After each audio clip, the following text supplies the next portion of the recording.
Chibuzo Agbo has transferred out of Texas Tech. We deliver our heartbreaking coverage coming up on today's Locked On Texas Tech. Are Locked On Texas Tech, your daily podcast on the Texas Tech Red Raiders, part of the Locked On Podcast Network, your team every day.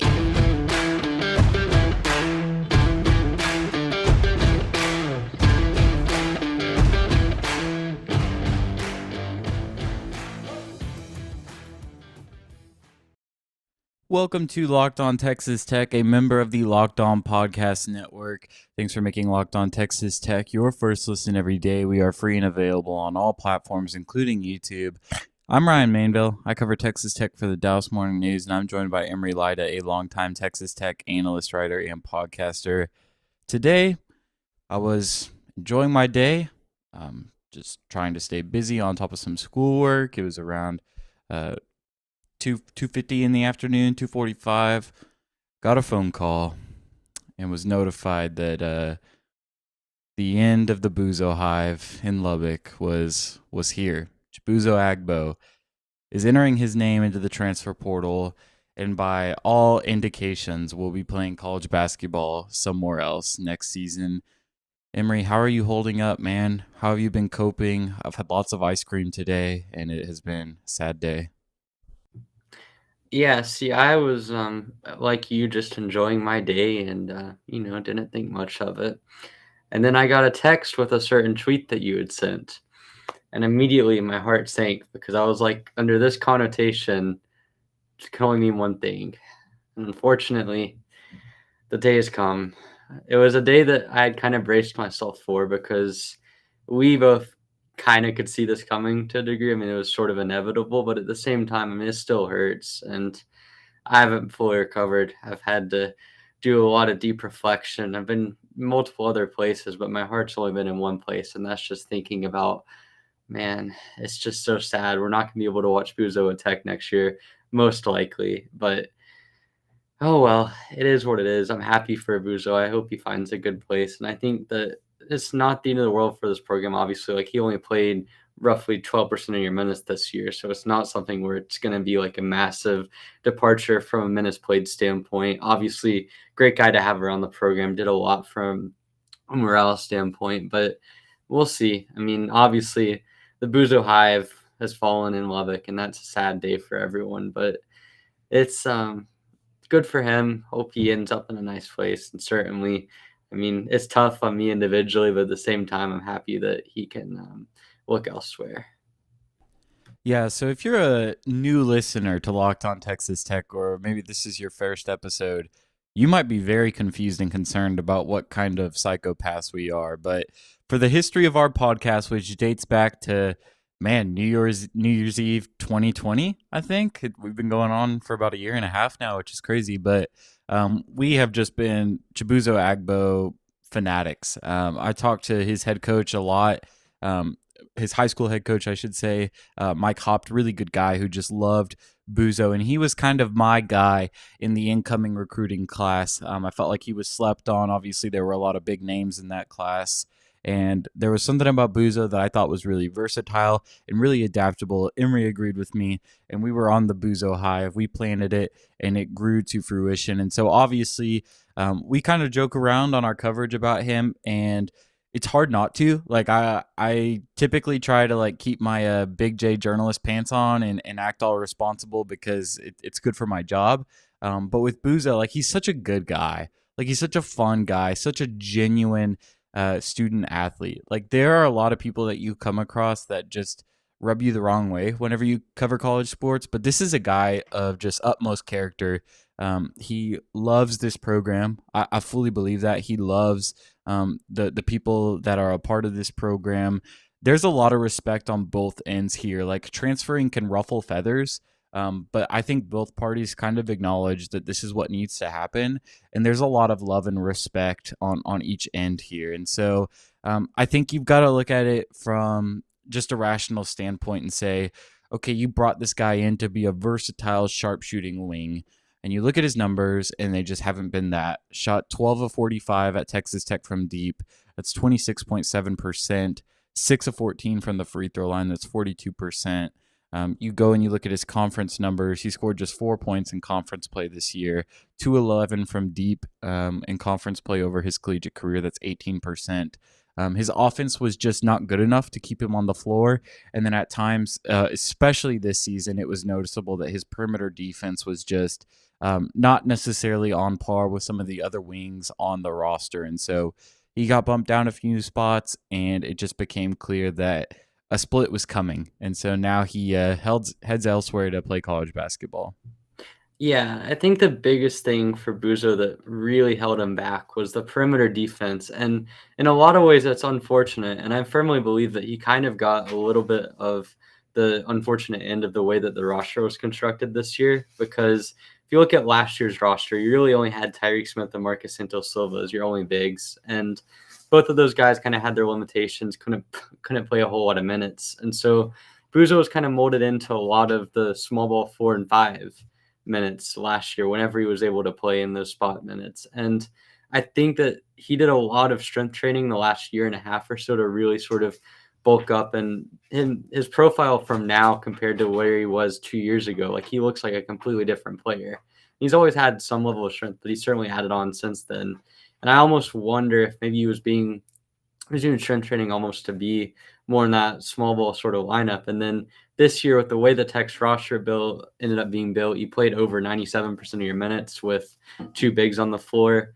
It just wasn't going to work out from him. And I think that sort of his limitations as a perimeter defender were sort of just highlighted compared to the rest of the guys like an Adonis Arms, Davion Warren, Kevin McCullough, TJ Shannon. Like those guys are all elite level perimeter defenders. And so for him to be able to steal minutes from those guys, there has to be an upgrade. And when the shot wasn't falling for him offensively, it's just hard to justify. And I think long-term looking at Buzo as a player, if you're a team that's looking at that, I don't think you can take too much of his shooting as a negative, because at the end of the day, I mean, you're talking about a 20 shot sample size this entire season from 3. Like if you want to look at small sample sizes, you can say Zaire Smith was a better 3-point shooter than Davide Moretti in their freshman year. I think if you asked anyone who the better shooter was, everyone would say it's Davide. But small sample size can do fluky things. I mean, you saw in the tournament, he got 2 threes to go in, and it raised his percentage by 9%. So certainly as a player, like I don't think it was an egregious mistake by Tech to not play him as much. Obviously, I think that there were times where I maybe disagreed with that to some degree, but I'm also biased. I mean, I've loved the dude since he first came to Tech, and really even before then. So it's natural for that. But at the end of the day, I mean, I think it's probably best for both parties. It allows Tech to kind of move on early on and kind of get going in terms of what they do in the portal. From Buzo's standpoint, he's able to find a fresh fit. I think that there are certainly offenses that are going to fit him well. And I do still buy him as a shooter. I think he's an outstanding shooter. And if you give him a 150 3-point shots in a season, you're going to see that sort of play out. So it's tough, man. And again, like just his character, you mentioned this, but just you're not going to find many better guys out there in college basketball and college sports in general. I mean, by all accounts, everyone in the program loved him. It's really as a respect of his teammates, respect of anyone that covers the program, anyone that has been around it. So to have this day come up and have him departing, I mean, it's rough for everyone. And I know that we've joked a lot and we've talked about how much we're going to miss, how bad of a day it's been for us, but it genuinely is sad for someone that has that level of respect within the program and elsewhere, because I mean, it's a day where that sort of character isn't easy to replace. And I mean, it's one of those things where on the court is one thing, but you have to remember all of these student athletes have lives. They have people that they're close with, friends on the team, friends elsewhere. And so, I mean, it's just a difficult day for everyone involved, but I'm hopeful that he's going to get a good opportunity. I certainly think as a player, there's a lot of potential there. Yeah, and the small sample size note is really interesting because you read a lot of boards and a lot of tweets today, and it's like, man, we brought this guy in to be like a sharpshooter, and look at his numbers, and like they're not where they needed to be. Like I'll be the first one to say that his offense was not justifiable to have him in a high rotation spot this year, but it's also like he's still capable of being like a 33+% 3-point shooter at some point over the course of a season. Like I fully believe that.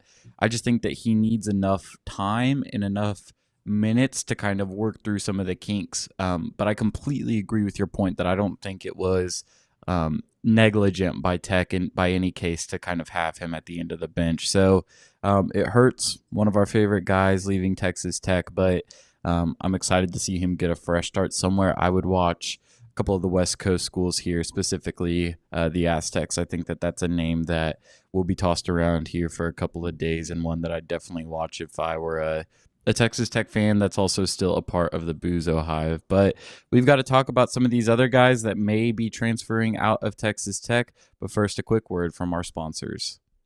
I love March Madness and bracket contests, but I can't remember the last time I actually went deep and won any money. I'm hedging my bets this year with StatHero.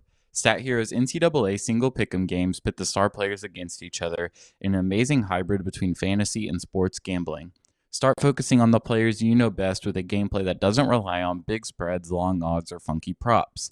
StatHero gives you the advantage, resulting in their gamers winning 4 times more often. Why? Because StatHero eliminates the mystery about who or what you are going up against. StatHero is the easiest and fastest way to get your sports action fix. The simple, sleek gameplay will have you playing in minutes. This is what daily fantasy was meant to be, StatHero. This is the time of year that I've pretty much given up on all my New Year's resolutions, but not this year. I'm sticking to my resolution to eat right thanks to Built Bar. It almost feels like it's not a resolution because I actually enjoy eating Built Bar products. They're not just a protein bar, they're a treat. And they're covered in 100% real chocolate. They're low in calorie and high in protein. Replace your candy bars with these, they are better. Go to Built.com and scroll down the macros chart, you're going to be blown away. They are high in protein, low in calorie, high in fiber, low in carb. Go to Built.com today to get your hands on some of your own. Thanks for making Locked On Texas Tech your first listen every day. Just a reminder that we are free and available on all platforms, including YouTube. Okay, we're talking about the roster as it stands now. Obviously, the offseason, there's a ton of speculation, and everybody's on edge, man. Like any chance necessary, you will be attacked by somebody on Twitter if you say the wrong thing. And so we just want to make a disclaimer before we get into this segment that this is just speculation on our end, and we just want to continue to kind of feed into the discourse and keep the conversation going with you, the fans, as we are just following this team from a distance as well. It is my job to report, and so if I have a piece of information, I'm going to report it. So just know that if you hear something from me here, it is simply speculation, and if it was something I was sitting on, I would have reported it as soon as I got it.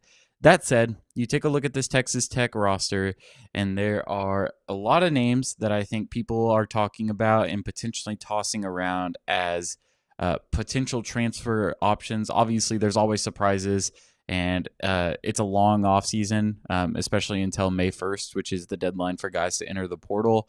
But Emory, as it stands now, as you're looking at this roster, who do you feel good about sticking around and being here next season? And specifically talking about guys that we saw play for Texas Tech last season. I think the number one guy that comes to mind is Daniel Bacho. I feel like the amount of minutes he got this year, kind of a little bit more than I think he expected.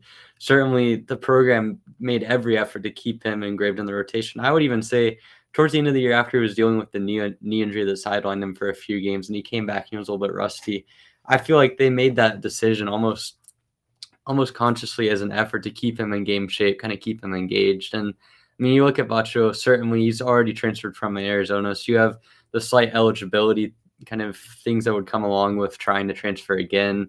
And I just think that he, by all accounts, has been embraced by the team and embraced by the staff. And so for me, if I had to pick anyone on the roster that I would expect to stay regardless of what happens, I feel confident saying the next year you're going to see Daniel Bacho in a Tech uniform. And I will add as well to that you brought up the permutation of specifically that we've already seen playing. And I also have to say, if we're looking at this purely from the standpoint of like anyone on the team, I say Jalen Tyson's probably the least likely to transfer, because transferring twice in 4 months is kind of CJ Roberts territory when it comes to going from program to program. So it'd shock me if Tyson left. Yeah, I specifically added that caveat because I did not want to spend airtime talking about his God's plan tweet, because that was the talk of the town today. For whatever reason, guys, you got to give yourself some space from these players' socials. I promise it is not good for your health. But I completely agree with the Daniel Bacho point, and it's a crazy offseason, as I mentioned, and nothing would surprise me at this point. But I think Bacho is the one guy that you look at on this roster and you go to him and you say, man, what you did this season was really impressive. You're gonna play more minutes next season. Like, he's the one guy that I can look at on this roster, of course, that played last season, and you're thinking, oh yeah, you're definitely in for a larger role than you had last season. I'm not sure where he's at specifically. I know that a lot of people are really high on Bacho, and I'm just not sure that I'm there yet. But he is definitely a guy that should bode well to kind of assume some of those Marcus Santos Silva backup minutes. I'm not sure exactly if he's starter level just quite yet, but he's definitely due for a spot closer to the coaches on the bench. And so, yeah, I feel pretty good about him. Looking at guys that maybe we're unsure about, I tweeted Malik Wilson underneath my first offseason graph, and I don't think I've ever had more people DM me based off a tweet than that one. And just people kind of freaking out going, why would Malik Wilson transfer? Like, he was an important piece for us last season. What's the deal with that? And, like, again, speculation, but the guy was last in the rotation last year and still showed the tools to be a 90th percentile defender in the country. And so while I do think that he would flourish and on next season's roster and probably play better basketball than he did last year, even though he's already transferred, I don't think it's complete asinine to assume that he could potentially transfer again. I think that his offensive game limited him at times this season. I think that was really the only way that you could justify him being on the bench. But I still feel like he could have had more opportunities to provide value on that end. But yeah, that's a name that I'm really watching just for the sake that, man, I hate to say this, but like, you can live with KJ Allen transferring. Like, I think that's a name that like people keep talking about on Twitter. You can live with a guy like that transferring, but you lose Malik Wilson, and we're talking about a really talented player that by all means should be in for more minutes next season. Yeah, for me, KJ Allen is, and nothing against him as a player, but it's more of a whatever he gives you is a benefit sort of deal. Like, because he wasn't featured in this year's rotation, I think next year there's a lot of projection going into what he can be as a player. I think you really haven't seen what his role can be as a high major college basketball player. I think there's a lot of development that needs to go on there. And so it's kind of hard to project that out. But with Malik Wilson, I think you kind of hit it right on the head. Like, this is a dude that at his peak was more than a 90th percentile defender in the NCAA. You're talking about a guy with a top 3 BPM, defensive BPM in the country last year. And he was still one of the best players on Tech's team from a BPM standpoint, almost every analytics standpoint, even with being more or less a net neutral or maybe even a slight negative offensively. Like, he is, if you look at the rate stats, probably the only guy in D1 basketball that has any shot at matching up with someone like Matisse Thybulle in terms of the numbers he was able to put up at Washington. And Wilson was able to do that from a rate stat standpoint while playing in a scheme that wasn't his own defense, that didn't allow for you to kind of hunt down those numbers. So, I mean, Malik Wilson had a good argument for being the best defensive player on this roster, maybe even if you just want to look at pure numbers in the Big 12. And so, I mean, he would have interest from a lot of places around the country. And from his standpoint, looking at the motivation to do it, I mean, I don't want to be talking too much about the rotational decisions, but it's a guy that only played 1 minute against Duke. He only played 3 minutes against Oklahoma, 7 minutes against Kansas. And these were games that were really important for your season. And for him not to really be in the rotation and just be getting spot minutes, like, if I was in Malik Wilson's position and I saw myself getting 1 minute in a game in which you lost and your season's over, like, it would leave a bad taste in your mouth. And certainly you don't know what he's going to do. Certainly I do think that the staff has a plan for him. It's not like he's someone that is going to be just isolated out. And obviously, like, he's a guy that by all accounts should be getting more minutes next year, depending on what Tech does in the portal. But I mean, it wouldn't surprise me. I would hope that he stays. I certainly would say it's better than 50% chance that he stays if we're putting percentage next to it. But I mean, anything can happen. He has motivation to transfer, I would say, if you dig far enough. And I mean, again, same deal with Tyson, where the eligibility would be Tyson and Bacho, where the eligibility would be a bit of a concern. But I mean, it could happen. Crazier things have happened. Closing thoughts. Give me a percentage on Clarence Nadolny staying. 75%. Yeah, it's high. Got a couple of DMs about him this week and if he would go pursue opportunities elsewhere, but I don't see it. His role increased dramatically in conference play this year, and he showed that he can be a really good player. The staff really likes him. It would not be a position where he needs to transfer out to go get more minutes elsewhere. He's in a good spot to stick around this season or next season and play good minutes. Yeah, and it's like if you look at Clarence's career arc, like if he was a transfer, you'd almost him do it last year or the year before. I feel like both of those times, especially 2 years ago. I mean, I think I wrote an article about this a couple of years ago about just sort of how on edge he was in the article or on the roster, and there was a good chance like he might be getting pushed out the door if he wasn't careful. So for him to have stuck through this and the staff to have put in faith in him over the last year or so and really see his minutes grow, his opportunities grow, it would be kind of bizarre to see him transfer out after that. But again, like you never know what's going on. Certainly, I mean, we're seeing widespread roster changes regardless. So I don't want to put words into his mouth or make a decision for him. But certainly, all indications would say that it's fairly likely that he comes back to Tech. Yeah, completely agree. All right, we're going to continue to talk about this Texas Tech roster where Mark Adams might try to fill some holes. But first, a quick word from Rock Auto. This episode is brought to you by Rock Auto. With the ever-increasing numbers of makes and models, it's now impossible for your local chain auto parts store to stock all the parts you need. Why endure often pointless or seemingly intimidating questioning and wait while the person behind the counter orders parts on their computer, choosing the only brand their warehouse happens to carry? You have computers with access to rockauto.com at home. You save time and money when you use Rock Auto. Rock Auto is also a family business serving do-it-yourself customers for over 20 years, and their prices are reliably low for every customer. Go to rockauto.com right now and see all the parts available for your car or truck. Write Locked On in their How Did You Hear About Us box so they know that we sent you. Amazing selection, reliably low prices, all the parts your car will ever need. rockauto.com. All right. Chibuzo Agbo, likely gone. Terrence Shannon Jr., who knows? Kevin McCullough, who knows? You've got another long month ahead of you. So at this point, it's not really possible to project exactly what you need on this roster. I mean, we had like a 5-minute discussion about primary ball handlers the other day, and I don't really want to do that again. But just looking at Twitter over the past couple of days, if you're a Texas Tech fan, you've likely noticed a lot of Texas Tech has been in communication with this person. And it was a lot more so last offseason. Like I'm sure everybody remembers just like every single name that hit the portal. It was like Texas Tech has reached out to blank. And that wording is not a mistake. Like if you're a fan, allow me to kind of pull the curtain back and let you see into some of this wording. It's not a mistake because teams are very conservative with their offers at this point in the offseason and just not knowing how their roster is going to pan out. And that's exactly where Texas Tech is at right now. They've got a guy in the portal who's considering a return.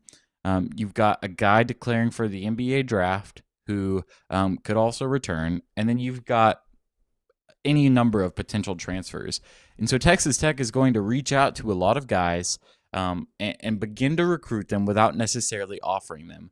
I do know that they have offered Fardaz Amik, the Utah Valley transfer, but that is the only guy that I have had a source confirm that they have offered at this point. Not saying that he's the only guy, but that's where my confirmation is.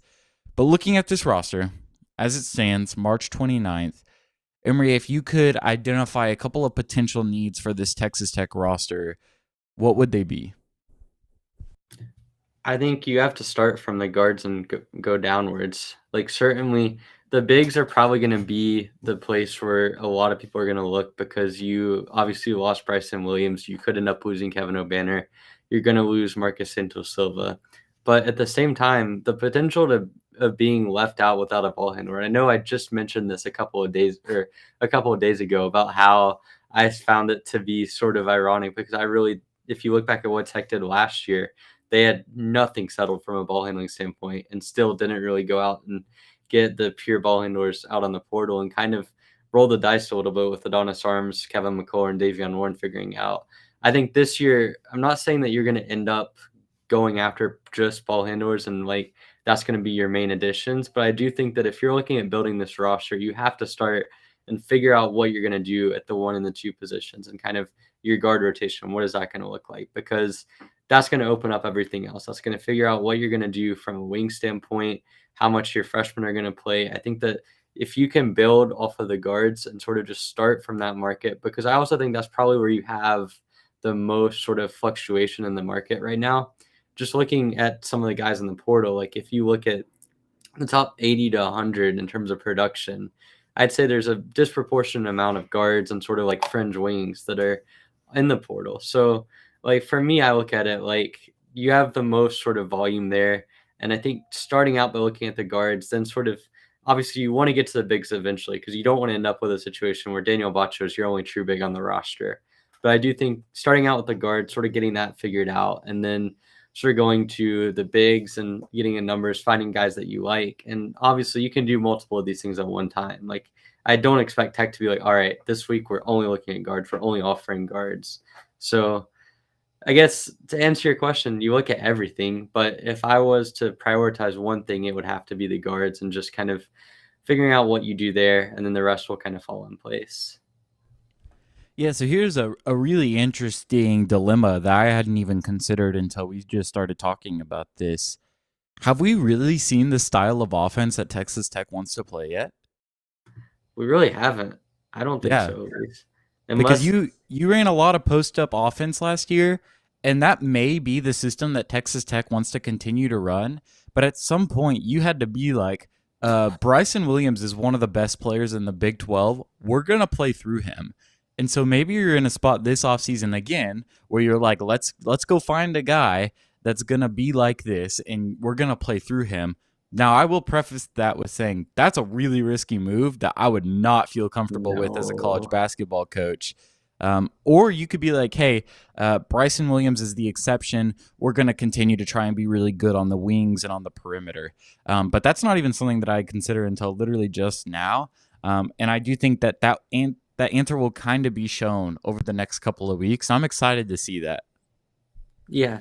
I mean, the thing is we really haven't seen much of anything from a roster building standpoint. Like, you look at how last year's roster was built, and you ended up with Bryson Williams, who is one of the best players you could have possibly gotten on the market, right? And I think it bears repeating, like, Bryson Williams is not going to be a talent that you can come in and just replace every single year. And post-up basketball worked fairly well because you had Bryson Williams being one of the most efficient players in the nation last year. I mean, for him to be someone that shot 68% at the rim and was consistently extremely efficient, like that is something that's not, you're not going to find that with every single big you get in the portal. And so, I mean, I don't know if Mark Adams really wants to have a post-centric offense. I mean, it wouldn't be the end of the world one way or the other, but how he decides to build the roster. The other thing as well is you played, like I mentioned earlier in the podcast, you played two bigs over 97% of your minutes last year. Like that's not going to be something that is traditional throughout the country. Is it what Mark Adams wants to do every single year? Well, we'll have to see. Again, like you mentioned, we're going to have to wait a couple of weeks to kind of see how that plays out. But like for me, that was one of the more surprising things of the offseason last year. And was it because that O'Banner and Bryson Williams were two of the best possible additions you could have made to the roster? Or was it just kind of a stylistic standpoint, like, we want to get big, we want to make sure we're dominating the glass type of deal? So, I mean, there's a lot that goes into that. And certainly it's going to be something where the staff is going to have their own reflections to make in terms of what sort of roster they want to build. Because, I mean, we've seen rosters where you have 6 or 7, 6'6", 6'7", 6'8" wings that can really switch. And then also you look at the years past where you had backcourts that were really small and you didn't have as much flexibility. And I think you've seen really, whether it be in the Big 12 or anywhere, that both philosophies can work. Like you can have teams that play two big lineups all the time that are still really successful. And you can have teams that play almost exclusively small ball that are really successful. I mean, Baylor this year ran down the stretch without a big playing on most of their possessions outside of Fuatama playing a little bit. And they want to share the conference, looked really good down the stretch and eventually ran out of gas. But like there's a lot of different ways you can do it. So, I mean, I think the guards are going to be the one non-negotiable thing. Like you're going to have to make a bit of an upgrade, certainly if you want to be at your peak. Not that I think that it's something that they're going to necessarily do, because like I mentioned last year, you ended up not really going after a guard and just sort of figuring it out. But I'd be shocked if we went through that approach again. But certainly the guards are going to be the one sort of non-negotiable. You have to have a guard that can initiate offense or at least provide ball handling. And then the rest of the stuff is going to be depending on what Mark Adams wants to do and what the rest of the staff wants to sort of create their roster around. Yeah, here's what I'll say about the guards. If you can maintain Pop Isaacs, Malik Wilson, Clarence Nadolny on your roster heading into next season, that's a really good start. Like, that's a really good start. It's not complete. I agree with you. I think you need another guy there. Specifically, like, I'm just going to keep thinking about, like, Davion Warren. Like, if you can get, like, a peak Davion Warren guy there, I think that really helps your cause. Like, a guy that can handle the ball comfortably, make the right pass, maybe necessarily isn't the best ball handler or the best true point guard, but can score. I think scoring is the big adjective there. You really want a guy that can get his own shot in this group, because that's not something that I think either of those three guys are elite at. But that's a really good core. Like, that gives you some really good depth that will take a little bit of the burden off of Isaacs if you can get another guy and allow him to kind of play next to Malik and just continue to grow as a secondary ball handler. I think that's a really good start. The problem is obviously getting there and maintaining all those guys on your roster. And then I think you should have every intent to land a starting big man, at least one. And I think you kind of you recruit too. Like, I think that's got to be the plan at this point. You recruit too. You just plan for Kevin O'Banner not being back, and if he does, then you've got a guy that can come off the bench, and you hopefully don't play Robert Jennings as much as you absolutely need to, because I just don't know if he's Big 12 ready yet. But either way, I think you need a high level guard, and you need a high level, like, day one starter big man. Those are big asks, but Mark Adams and co managed to hit on a lot of dudes last offseason, and I think they can do it again. They got a lot of time, man, and a lot of this stuff is going to be dragged out for a couple of weeks, months. Yeah. I mean, we'll see. If I had it my way, we'd be running a 6'8" wing at the 5 80% of the time. So I'm probably not the right source to ask on this in terms of bringing in a starting level big man. But I do think you need to bring in at least one. Like, coming into the season with Daniel Bacho as your only true big, and kind of everything else hinging on if O'Banner comes back, is not a situation you want to be in. I think we can all agree on that. But certainly, I mean, the guard situation, you bring up a good point. Malik Wilson, obviously one of the best defensive guards in the nation. I think his ball handling has a lot of potential too. Certainly the shots can always be a little bit of a limiting factor. Obviously, I'm really excited for Pop Isaacs. I think that it's going to be maybe a little bit difficult as a freshman in the Big 12, but certainly he's got a lot of potential there. And I think him and Malik could play well together and sort of complement each other well. And then obviously Clarence coming back, he's going to give you a lot of defensive intensity. Offense is going to be whatever he brings as a positive, but certainly, like, you have a good trio of guards. I just think that you have to kind of add in another initiator. Like, if you go into that in the next season with your only offensive minded guard being a guy that's a true freshman that has never played at that level, it's a little bit daunting. So that's why I would say maybe the guards being my biggest priority, but I certainly understand, like, you need to get a big. Otherwise, I don't think Bacho has the stamina or the body to be able to really take 36 minutes a game or something crazy like that. So you're going to have to get some depth on the front lines. And we haven't even really mentioned the wings. And I think that's something where if you're without Kevin McCullough or TJ Shannon and Buzo as well, you're going to need to kind of replenish some of those wings. And obviously that's one of those things where there's a lot of wings in the portal. There's a lot of different 6'6", 6'7" rangy guys, but being able to find the right ones for your system and guys that you're comfortable with and kind of multi-purpose players, I think is going to play a large factor into the offseason. So really everywhere's a need in some way, but at the same time, you have at least one guy that I would say is established at each position, and that's nice to come into the season with. Yeah, a long couple months ahead, and we will obviously continue to have coverage for you right here at Locked On Texas Tech. Hey, I know some of y'all are itching for football content. Give us a few weeks. I promise. let the dust settle a little bit on basketball, and then we will dive into some of the spring practice stuff that's going on with Joey Mack right now. A lot of exciting stuff to cover, and I promise we will get around to it whenever there is not pressing basketball info to cover. But in the meantime, keep up with us wherever you get podcasts. Be sure that you're subscribed to our YouTube channel. You can follow us each individually on Twitter. You can follow me at rmainvillelbk. You can follow Emery at eraser41, and you can follow the official Locked On Texas Tech Twitter page at Locked On TTU to get notified every single time we release a new episode. In the meantime, thanks for making Locked On Texas Tech your first listen every day. Now make your second listen Locked On NFL Draft. Ryan Tracy and former NFL cornerback Eric Crocker bring the NFL Draft to life every day with insight and analysis on college football prospects and NFL front offices. It's free and available wherever you get podcasts. Thanks for joining us, and we will see you.